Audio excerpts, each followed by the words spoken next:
a stew. A pinch of salt and laughter too. A scoop of kids to add the spice. A dash of love to make it nice. And you've got Too many cooks. too many cooks. Too many cooks.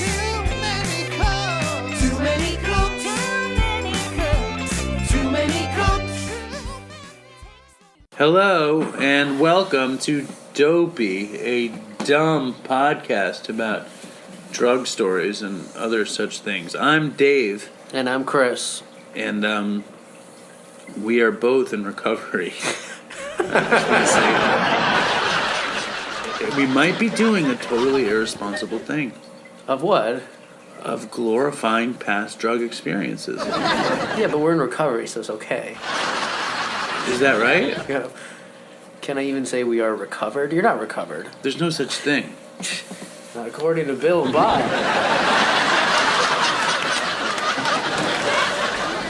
Let me tell you something. You are not recovered. There might be such a thing as recovered, but you are not it. I might be it. I have too much to live for. All right. Too much. But the point is that neither of us are getting high or drinking on a 24-hour basis. But I don't have that much time. I just got 5 months this week.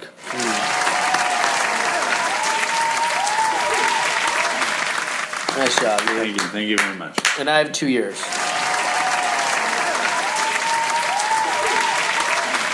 Not yet. Not yet. Chris is a bad fucking addict. He goes out. I remember one time I was in recovery, and I had gotten like a year together, and Chris calls me up. And he's like, "Yo, Dave." I'm like, "Yeah." He's like, "You want to do some acid tonight?" I'm like, "No." And he's like, "Well, me neither. But let's just get some dope. What do you say?" And I'm like, "No." And he's like, "Are you sure? I'll buy it. I can just come over and we can get some dope." That's the kind of drug addict Chris is. And that's the kind of friend I am, too. It's not good. It's not good at all. All of a sudden, I'm feeling very bad. I'm feeling a little hot. You know, it's not good. Anyway, our podcast is it's about telling dumb and funny drug stories. It's about revisiting the past without getting high. Yeah. How you like that? Yeah, and it's okay if you are getting high. It is. It's not. It's just not okay for. It's not okay for me. It's not okay for me either. But, you know, I was talking to this dude I work with today. Most people who get high are probably not drug addicts. Of course. Yeah. You and I are drug addicts, though. Yes. And getting high. If I smoked weed tonight, all I would think about was how I could get high tomorrow. If I took any drug, I would just think about how I could do the next one. Yeah, it's like a gas stove running, and one substance, any mind or mood altering substance, it'll spark. That's really what addiction is. Yeah. It's this thing where you just can't stop, and I always forget that, which is why I haven't put that much time together. But I'm not going to forget it this time. You need to be reminded. Well, okay. Because you will forget it. Yes, that's why I'm going to go to a meeting tomorrow morning at 7:30 in the morning. But this is not a podcast about recovery. Yeah. So don't change that dial if you think you got some nuns sitting in the room talking about why you shouldn't do drugs. Because it's story time. But you really shouldn't do drugs. I just want to say that.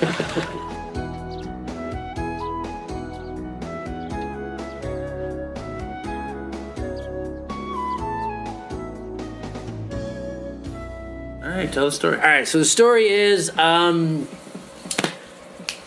this whole thing with that one Spartan rehab impact, I went to jail just for 6 months this time. And when I got out of jail, I had to go to a court-ordered rehab. And the rehab, it was a year long, and I had to spend a year there. And this one was also very strict, much different than the other one, which was also strict in the sense that it was definitely catered more to... Well, hold on for a second. Now, Chris, just so the audience understands this, how many years would you say you were in rehab? A lot. If you put all your rehabs... I did a day for day once, and it was like... it was over 1,000 days of actual inpatient treatment. That's not including sober living, transitional living. I'm talking about when you go to groups all day and you live in a primary residential. So we're care talking about facility. like 3 years. Yeah. Straight. Yes, straight. It's intense. Okay. So I got court order, went to jail, got released from jail, and I got court ordered to this rehab called Alina Lodge. And there's a saying among seasoned rehab goers, which is dodge the lodge. And that's because of what the rules are like at this place. And So how many ties do you bring for a rehab like that? I think I just brought one. So you wore the same tie every day for a year? Every dinner the same tie? Well, I wasn't there for a year, which we'll get to. Okay, continue. So If I went to Alina Lodge, I would need at least 7 ties. yeah, you need. I'd want to change it up. I'd want like a skinny tie. I'd want a paisley thing. I bet you wouldn't care after a while there. No, I would. Because listen, I am a slob and I don't dress well, but I like a nice tie. And if I'm there for a year and I have to wear, do they still wear ties every night there? I don't know. I don't know how it's changed. I've heard it's gotten a little less strict. And to be honest, I probably didn't even have a tie. I probably used somebody else's tie. I don't believe that either. Well, I came from jail, so I wasn't really traveling. But I'm with sure your ties. folks got you a tie. Yeah, they probably did, actually. That's a good point. So the rehab, Alina Lodge, the rules. No coffee, no cigarettes, no looking at the opposite sex. Fruiting? No, this isn't the fruiting one. You can fruit all you want, which actually we'll get into. Did they have funny. fruit trees at Alina Lodge? There was no fruit cheese, but we will get into the fruit, because after I left this facility, nobody was allowed to eat fruit for several months. I know you're curious. I am. So I went there. Phenomenon of cravings in full gear. I show up high. I managed to, from getting out of jail before I went there, I had a couple days and I managed to do meth. So I was coming there, was just not in a good mind state, and was going totally crazy. However, in my recent incarceration, I had learned how to make Pruno or hooch or whatever you call it, jailhouse alcohol. Depends on where you are in the country. And So you're in Alina Lodge and you become a winemaker. well, I decided to start making wine, but this is really about the process and what happened after that. And I'm going to need to hurry this out because this is a pretty lengthy story.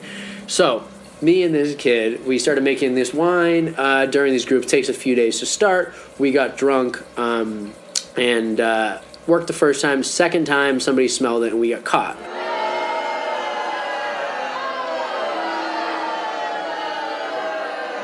So they brought us into this separate room, and mind you, I was court ordered at this rehab, and if I ran away, I had a suspended prison sentence.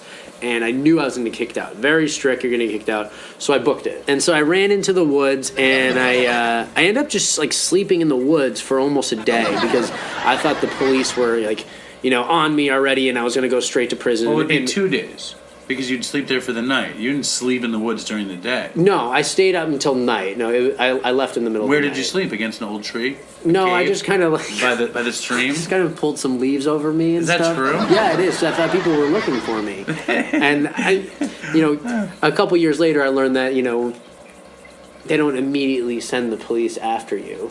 And I make my way to New York City.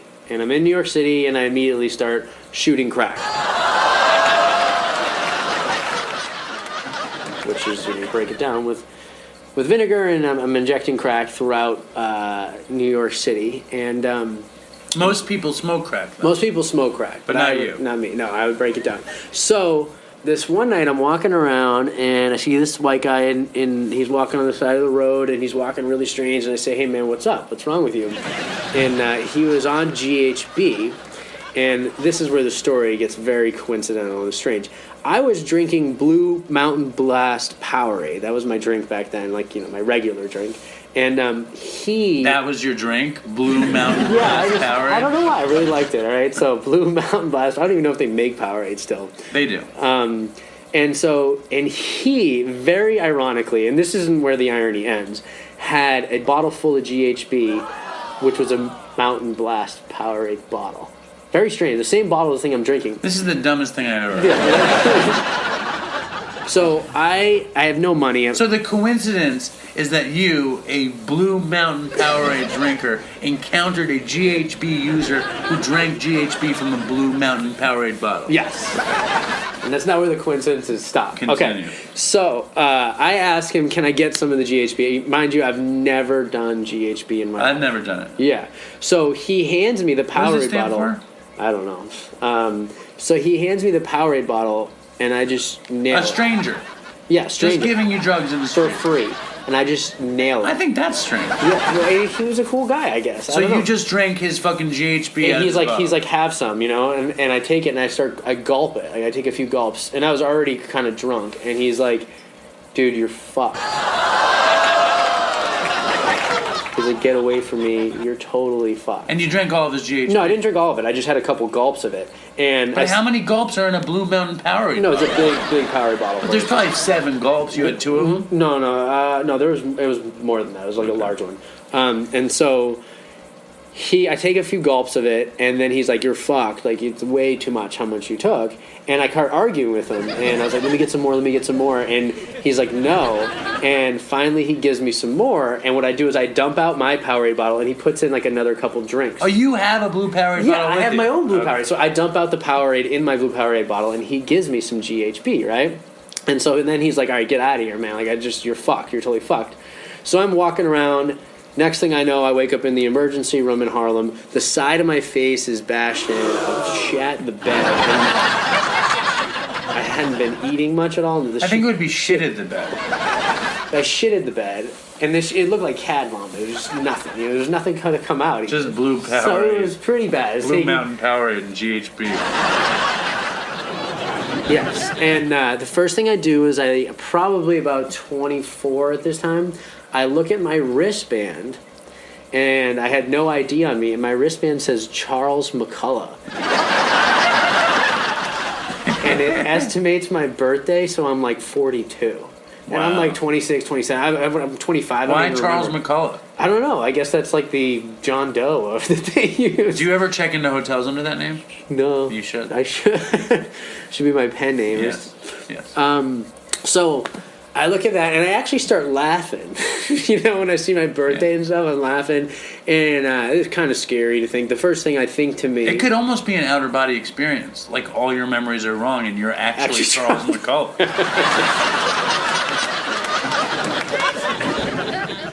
It's a good one.